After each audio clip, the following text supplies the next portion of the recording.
Assalomu alaykum aziz tomoshabinlar. Bugun siz bilan har birimizni qattiq tashvishga soladigan, lekin ayni paytda katta imkoniyatlarni ham yashiradigan juda muhim mavzu haqida gaplashamiz. Tasavvur qiling, qishning sovug'ida yoki yozning jaziramasida uyingizda elektr ta'minoti yoki issiqlik bo'lmasa qanday ahvolga tushasiz? Bu nafaqat noqulaylik, balki katta muammo, hatto ba'zan favqulodda holatdir. Lekin hurmatli do'stlar, aynan mana shunday vaziyatlarda siz bilishingiz shart bo'lgan bir narsa bor. Mavjud qonunchilikka ko'ra, siz bunday noqulayliklar uchun kompensatsiya olish huquqiga ega bo'lishingiz mumkin. Ha, adashmadingiz, kompensatsiya. Bu ma'lumot har bir fuqaro uchun nihoyatda muhim, chunki u sizning huquqlaringizni himoya qilishga yordam beradi. Shuning uchun hozirroq kanalimizga obuna bo'ling. Videoga like bosing va ushbu videoni oxirigacha diqqat bilan tomosha qiling. Chunki bugungi ma'lumot har biringizga tegishli bo'ladi va sizning hamyoningizga bevosita ta'sir qilishi mumkin. Bu shunchaki shaxsiy manfaatingiz uchun emas, balki jamiyatimizda iste'molchilar huquqlari madaniyatini oshirish uchun ham zarur. Muammoning mohiyati oldin qanday edi va hozir nima o'zgardi? Keling, avvalo bu muammoning ildizlariga nazar solaylik. Ilgari, ya'ni bir necha yil oldin elektr energiyasi yoki issiqlik ta'minotida uzilishlar bo'lganda aksariyat fuqarolarimiz shunchaki taqdirga tan berishar edi. Ko'pchilik buni texnik nosozlik, avariya deb qabul qilib, hech qanday huquqiy choralar ko'rish haqida o'ylamasdi ham. Kompensatsiya olish u yoqda tursin, hatto shikoyat qilish ham odamlarning xayoliga kelmasdi. Chunki bu jarayon juda murakkab va natijasiz deb hisoblanardi. Misol uchun, 2000 yillarning boshlarida Toshkentning Shayxontohur tumanida yashovchi bir oila qishda 3 kun davomida issiqliksiz qolgan edi. Ular bu haqda mahalladagi hokimiyat vakillariga og'zaki murojaat qilishgan, ammo hech qanday natija bo'lmagan. Qo'shnilar ham xuddi shunday holatda edilar va ularning yagona harakati isitgichlarni yoqish yoki issiq kiyim kiyish bo'lgan. O'sha paytda hech kim kompensatsiya haqida o'ylamasdi. Chunki bunday imkoniyat mavjudligi haqida keng jamoatchilikda ma'lumot yo'q edi. Mavjud qonunchilik normalari ham bu masalada aniq va tushunarli mexanizmlarni taklif qilmasdi. Kimga shikoyat qilasan? Baribir foydasi yo'q degan tushuncha hukmron edi. Lekin hozir vaziyat butunlay o'zgardi. Aziz do'stlar, so'nggi yillarda iste'molchilar huquqlarini himoya qilishga qaratilgan qonunchilik bazasi sezilarli darajada mustahkamlandi. Hukumatimiz va tegishli tashkilotlar fuqarolarning hayot sifatini oshirishga jiddiy e'tibor qaratmoqda. Endi har bir iste'molchi nafaqat sifatli xizmat olishga haqli, balki xizmatlar sifatsiz ko'rsatilganida yoki umuman ko'rsatilmaganida ma'lum turdagi kompensatsiyalarni talab qilish huquqiga ega. Bu shunchaki so'zlar emas, balki qonun bilan mustahkamlangan huquqdir. Iste'molchilar huquqlarini himoya qilish to'g'risidagi qonun va boshqa me'yoriy hujjatlar aynan mana shu masalalarni tartibga soladi. Endi sizning uyingizda elektr yoki issiqlik bo'lmasa, bu shunchaki omadsizlik emas, balki xizmat ko'rsatuvchi tashkilot tomonidan shartnoma majburiyatlarining buzilishi sifatida baholanishi mumkin. Bu degani endi siz harakatsiz qolishingiz shart emas. Sizning har bir shikoyatingiz, har bir murojaatingiz jiddiy e'tiborga olinishi va qonun doirasida ko'rib chiqilishi kerak. Ushbu o'zgarishlar fuqarolarning huquqiy savodxonligini oshirishni talab qiladi. Shundagina biz o'z huquqlarimizni to'liq himoya qila olamiz. Bu jarayon avtomatik emas, balki sizning faol ishtirokingizni talab etadi. Asosiy qism bir nimalarni bilish kerak, kimlar tashvishlanish kerak va kimlar yo'q. Keling, endi eng muhim qismga o'tamiz. Haqiqiy kompensatsiya mexanizmi qanday ishlaydi? Kimlar unga da'vo qila oladi va qanday holatlarda bu huquq paydo bo'ladi? Avvalo shuni bilishingiz kerakki, har qanday uzilish uchun ham kompensatsiya berilavermaydi. Qonunchilikda ma'lum bir shartlar va me'yorlar belgilangan. Masalan, qisqa muddatli, ya'ni bir necha soatlik uzilishlar odatda kompensatsiyaga sabab bo'lmaydi. Ko'pgina hollarda uzilish davomiyligi va uning sabablari hal qiluvchi ahamiyatga ega. Kompensatsiya olish huquqiga ega bo'lganlar. 1. Ro'yxatdan o'tgan iste'molchilar, ya'ni kommunal xizmatlar bilan shartnoma imzolagan yoki shartnoma asosida xizmatlardan foydalanayotgan shaxslar. Bu sizning uyingizda ro'yxatdan o'tgan bo'lishingiz yoki mulk egasi bo'lishingizni anglatadi. 2. Xizmat ko'rsatuvchi tashkilot aybi bilan yuzaga kelgan uzilishlar. Agar uzilish avariya, texnik nosozlik yoki profilaktika ishlarining noto'g'ri tashkil etilishi tufayli yuzaga kelgan bo'lsa. Eng muhimi, bu uzilishlar oldindan ogohlantirilmagan yoki belgilangan me'yorlardan oshib ketgan bo'lishi kerak. Kompensatsiya olish huquqiga ega bo'lmaganlar yoki holatlar, iri, force majeure holatlari, tabiiy ofatlar, zilzila, toshqin, kuchli shamol va boshqalar tufayli yuzaga kelgan uzilishlar uchun odatda kompensatsiya berilmaydi. Chunki bu holatlar xizmat ko'rsatuvchi tashkilotning nazoratidan tashqarida bo'ladi. 2. Oldindan ogohlantirilgan uzilishlar. Agar xizmat ko'rsatuvchi tashkilot oldindan, masalan 24 soat oldin e'lon qilib rejalashtirilgan ta'mirlash yoki profilaktika ishlari tufayli uzilish bo'lishini ma'lum qilgan bo'lsa, bunday holatlarda ular o'z majburiyatlarini bajargan hisoblanadi. Iste'molchining o'zi aybdor bo'lgan uzilishlar, masalan, o'z-o'zidan tarmoqqa ulanish, xavfsizlik qoidalarini buzish yoki qarzdorlik sababli xizmatdan uzilish. Keling, bir nechta aniq real hayotiy misollarni ko'rib chiqaylik. Misol, bir uzoq muddatli rejasiz elektr uzilishi. Toshkentning Yunusobod tumanida yashovchi fuqaro Azimjonning xonadonida 2023 yil yanvar oyining sovuq kunlarida elektr energiyasi 36 soat davomida uzilib qoldi. Bu uzilish hech qanday ogohlantirishsiz sodir bo'lgan va uning sababi hududdagi transformator podstansiyasida yuz bergan avariya ekanligi keyinroq ma'lum bo'ldi. Azimjon avvalo mahalliy elektr tarmoqlari korxonasining avariya dispetcherlik xizmatiga qo'ng'iroq qilib, murojaatining ro'yxatdan o'tganini tasdiqladi va murojaat raqamini oldi. U uzilish boshlangan va tugagan vaqtlarni aniq qayd etdi.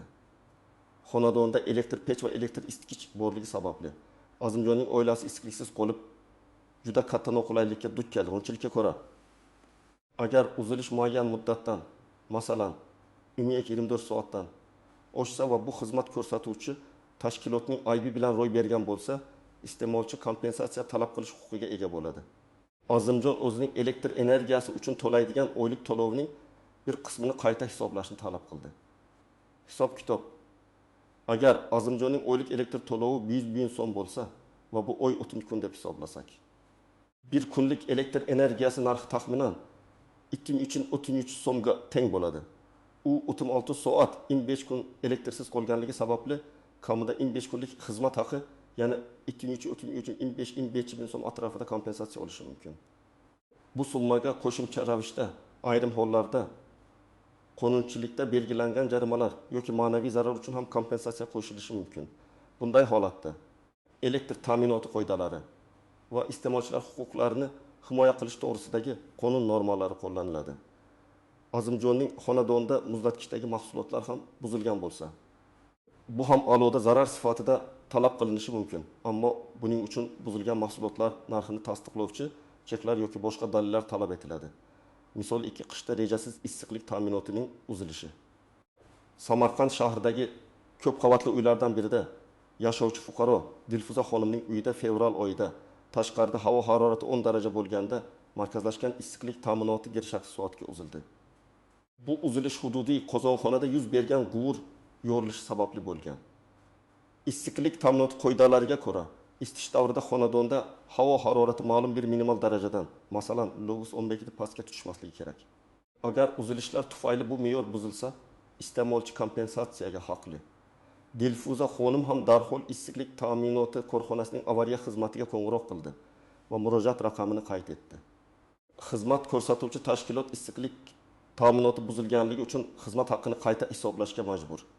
Hisob-kitob: agar Dilfuza xonimning oylik issiqlik uchun to'lovi 1 ming so'm bo'lsa va bu oy 28 kunda bo'lsak, bir kunlik issiqlik narxi taxminan 53,57 so'm bo'ladi. U 28 soat 2 kun issiqliksiz qolganligi sababli 2 kunlik xizmat haqqi, ya'ni 53,57 yil burda so'm qaytarilishi kerak. Shuningdek, agar bu sovuq tufayli suv g'uvurlari yorilib, qo'shimcha moddiy zarar yuzaga kelgan bo'lsa, Dilfuza xonim bu zararni ham qoplashni talab qilish huquqiga ega. Ammo buning uchun zararning dalili, foto, video, ta'mirlash xarajatlari cheklari va komissiya xulosasi talab etiladi. Misol 3. Xizmatlar sifatiga doir norozilik va nosozliklarni bartaraf etish muddati. Farg'onada yashovchi fuqaro Botirjonning uyida gaz ta'minotida bosim juda past bo'lganligi sababli gaz plitasi yaxshi ishlamay qoldi. Bu holat bir hafta davomida kuzatildi. Botirjon tegishli gaz ta'minoti korxonasiga murojaat qildi. Qoidalarga ko'ra, nosozliklar ma'lum bir muddatda, masalan, 24 soat ichida bartaraf etilishi kerak. Agar bu muddatga rioya qilinmasa, iste'molchi xizmat haqqini qayta hisoblashni talab qilish huquqiga ega. Botirjon har kuni gazning past bosimini qayd etib, mobil telefonda videolar orqali dalillar to'pladi va bir necha bor dispetcherlik xizmatiga qo'ng'iroq qilib, barcha murojaat raqamlarini saqlab qo'ydi. Bu holatda xizmatning sifatsiz ko'rsatilganligi sababli Botirjon gaz uchun to'lovining bir qismini qayta hisoblashni talab qilish huquqiga ega bo'ladi. Hisob kitob. Agar Botirjonning oylik gaz to'lovi hamma 1000 so'm bo'lsa va bu oy o'tibdi kun deb olsak, bir kunlik gaz narxi taxminan 2.7 so'm bo'ladi. Agar u 7 kun davomida sifatsiz xizmatdan foydalangan bo'lsa, 7 kunlik xizmat haqqi, ya'ni 2667 7.669 so'm qaytarilishi kerak. Shu bilan birga, agar sifatsiz gaz ta'minoti tufayli Botirjon qo'shimcha xarajatlarga duch kelgan bo'lsa, masalan, ovqat pishirish uchun elektr asboblaridan foydalangan bo'lsa, bu xarajatlarni ham qoplashni talab qilishi mumkin.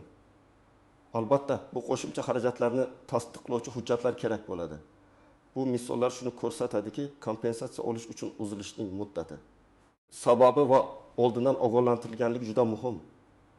Har bir holatda tegishli xizmat ko'rsatuvchi tashkilotning normativ hujjatlari va iste'molchilar huquqlarini himoya qilish to'g'risidagi qonun asosida harakat qilish zarur. Asosiy qism 2. Qoidalardagi istisnolar, qaltis nuqtalar va noaniq jihatlar. Endi esa bu jarayonda duch kelishingiz mumkin bo'lgan ba'zi murakkabliklar, istisnolar va noaniq nuqtalarni ko'rib chiqamiz. Bu sizga kutilmagan vaziyatlarga tayyor turishga va o'z huquqlaringizni yanada samaraliroq himoya qilishga yordam beradi. 1. Force major holatlar va ularni tasdiqlash. Yuqorida aytib o'tganimizdek, tabiiy ofatlar tufayli yuzaga kelgan uzilishlar uchun kompensatsiya berilmaydi. Ammo force major nima ekanligini kim belgilaydi? Odatda bu favqulodda vaziyatlar vazirligi yoki mahalliy hokimiyat organlari tomonidan tasdiqlanadigan rasmiy hujjatlar bilan belgilanadi.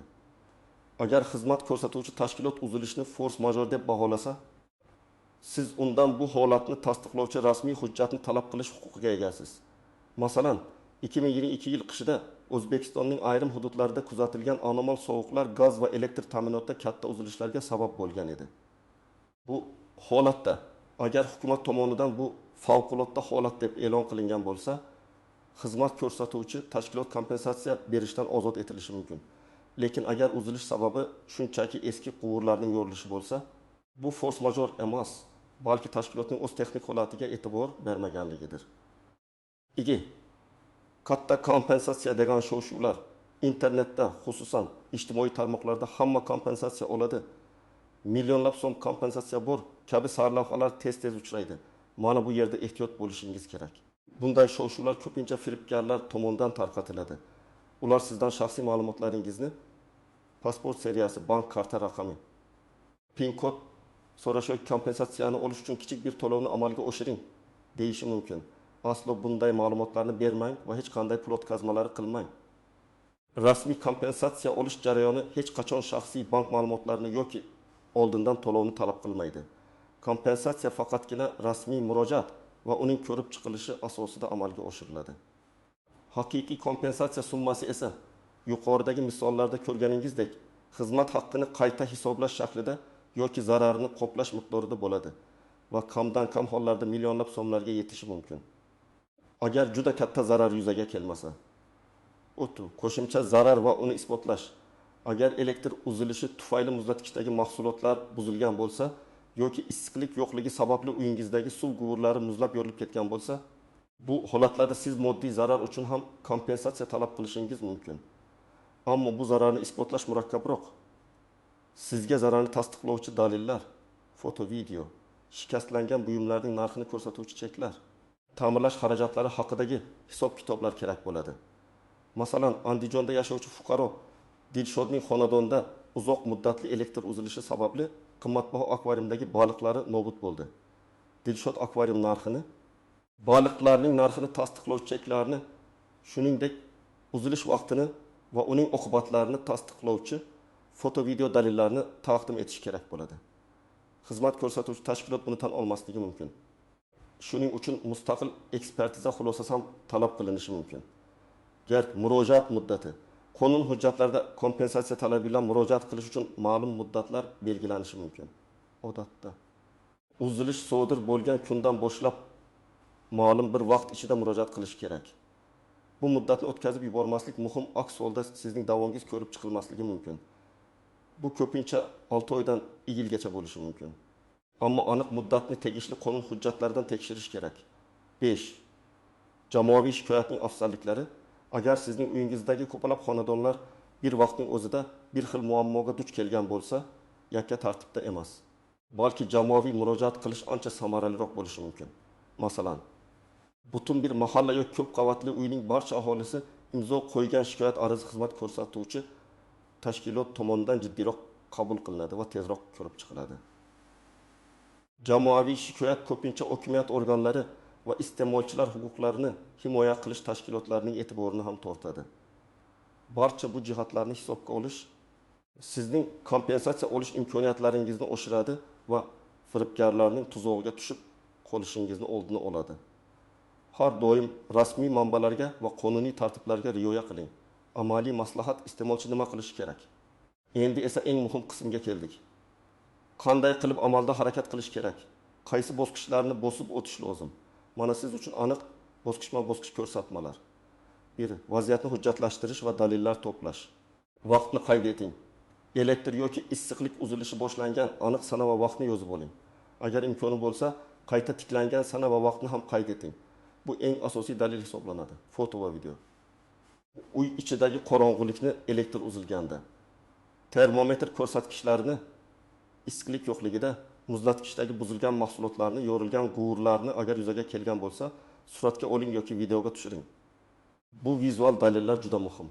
Guvohlar agar mavjud bo'lsa, qo'shnilaringizdan yoki oila a'zolaringizdan guvohlik olishingiz mumkin. Ularning aloqa ma'lumotlarini yozib oling. Buzilgan texnikalar yoki mahsulotlar cheklari. Agar elektr uzilishi tufayli qimmatbaho maishiy texnika buzilgan bo'lsa, uning xarid cheklarini, ta'mirlash xarajatlari smetasini saqlab qo'ying. Buzilgan mahsulotlarning ham xarid cheklari bo'lsa, saqlang. 2. Xizmat ko'rsatuvchi tashkilotga murojaat qilish. Tezkor qo'ng'iroq. Uzilish sodir bo'lishi bilan darhol tegishli xizmat ko'rsatuvchi tashkilotning avariya dispetcherlik xizmatiga yoki qisqa raqamiga, masalan, elektr uchun Bimbigin E44, gaz uchun MIG4, issiqlik uchun mahalliy tashkilot raqamlari qo'ng'iroq qiling. Murojaat raqamini oling. Murojaatingiz qabul qilinganligi haqida sizga berilgan raqamni yoki operator ismini yozib oling. Bu kelajakda shikoyatni tasdiqlash uchun juda muhim. Murojaatni takrorlang agar kerak bo'lsa. Agar uzilish uzoq davom etsa va hech kim kelmasa, murojaatni har ertasiga takrorlab, har bir qo'ng'iroqning raqamini qayd eting. Yozma murojaat. Agar og'zaki murojaat natija bermasa, agar telefon orqali murojaatlar natijasiz qolsa yoki xizmat tiklanganidan keyin kompensatsiya bo'yicha e'tiroz bildirish uchun xizmat ko'rsatuvchi tashkilotning hududiy bo'limiga yozma ariza bilan murojaat qiling. Ariza 2 nusxada bo'lishi kerak. Bir nusxasi tashkilotda qoladi. Ikkinchi nusxasiga esa sizning imzoingiz va sana bilan qabul qilganlik belgisini qo'ydirib oling. Arizada nimalarni yozish kerak? Kimdan? Sizning ism, familiyangiz, manzilingiz, aloqa telefoningiz. Kimga? Xizmat ko'rsatuvchi tashkilot nomi va rahbari lavozimi, ariza nomi, elektr energiyasi yoki issiqlik, gaz ta'minotidagi uzilish uchun kompensatsiya olish to'g'risida ariza, muammoning bayoni, uzilish boshlangan va tugagan aniq sana va vaqt, uzilish davomiyligi, uning sababi, agar sizga ma'lum bo'lsa, sizga yetkazilgan noqulayliklar va moddiy zarar agar mavjud bo'lsa, oldingi murojaatlar, oldin qilgan telefon qo'ng'iroqlaringizning sana va murojaat raqamlarini ko'rsating. Talab xizmat haqqini qayta hisoblashni va yoki yetkazilgan moddiy zararni qoplashni talab qiling. Ilovalar, foto, video dalillar, cheklar nusxalari agar mavjud bo'lsa, sana imzo, iste'molchilar huquqlarini himoya qilish organlariga murojaat qilish. Agar xizmat ko'rsatuvchi tashkilot sizning yozma arizangizga belgilangan muddatda, odatda 11 yoki 3 ish kuni ichida javob bermasa yoki javobi sizni qoniqtirmasa, O'zbekiston Respublikasi Monopoliyaga qarshi kurashish qo'mitasining iste'molchilar huquqlarini himoya qilish agentligiga murojaat qiling. Ularning hududiy bo'limlari yoki onlayn qabulxonalari mavjud. Ushbu agentlikka murojaat qilayotganda barcha to'plagan dalillaringizni xizmat ko'rsatuvchi tashkilotga yo'llagan arizangizning nusxasini va ulardan olingan javobni agar bo'lsa ilova qiling. 5 sudga murojaat qilish. Agar barcha yuqoridagi choralar natija bermasa Sizning oxirgi huquqingiz sudga murojaat qilishdir. Sud orqali siz nafaqat moddiy zarar, balki ma'naviy zarar uchun ham kompensatsiya undirishingiz mumkin. Sudga murojaat qilishdan oldin huquqshunos bilan maslahatlashish tavsiya etiladi.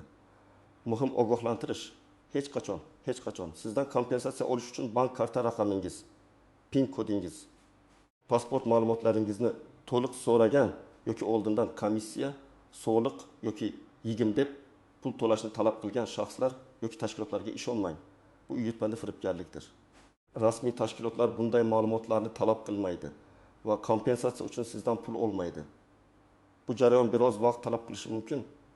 Ammo o'z huquqlaringizni bilish va ularni himoya qilish sizning iste'molchi sifatida savodxonligingizni oshiradi va xizmat ko'rsatuvchi tashkilotlarning o'z majburiyatlariga mas'uliyat bilan yondashishga undaydi. Xulosa va yakuniy chaqiriq: aziz do'stlar, bugun biz siz bilan elektr energiyasi va issiqlik ta'minotidagi uzilishlar uchun kompensatsiya olish masalasini juda batafsil ko'rib chiqdik. Shuni unutmangki, har bir fuqaro sifatli kommunal xizmatlardan foydalanish huquqiga ega. Agar bu huquq buzilsa, sizning jim turishingiz emas, balki faol harakat qilishingiz muhimdir. Biz o'rgandik. Har qanday uzilish uchun ham kompensatsiya berilmasligi. Force major holatlari rejasiz va rejalashtirilgan uzilishlar o'rtasidagi farq. Shuningdek, firibgarlarning katta kompensatsiya degan yolg'on va'dalardan ehtiyot bo'lish zarurligini. Eng muhimi, biz kompensatsiya olish uchun qanday aniq qadamlarni bosib o'tish kerakligini, qanday dalillar to'plash lozimligini va qaysi tashkilotlarga murojaat qilish kerakligini bilib oldik. Sizning har bir harakatingiz nafaqat shaxsiy manfaatdorligingizni himoya qiladi, balki mamlakatimizda iste'molchilik madaniyatining rivojlanishiga ham hissa qo'shadi. Shunday qilib, o'z huquqlaringizni biling va ularni doimo himoya qiling. Umid qilamanki, bu video siz uchun foydali bo'ldi. O'z fikr va mulohazalaringizni izohlarda yozib qoldiring. Sizning hududingizda bunday holatlar bo'lganmi? Qanday yo'l tutgansiz? Bu biz uchun juda qiziq. Videoga like bosing va albatta kanalimizga obuna bo'ling, toki bunday muhim va foydali ma'lumotlarni hech qachon o'tkazib yubormang. Keyingi videolarda ko'rishguncha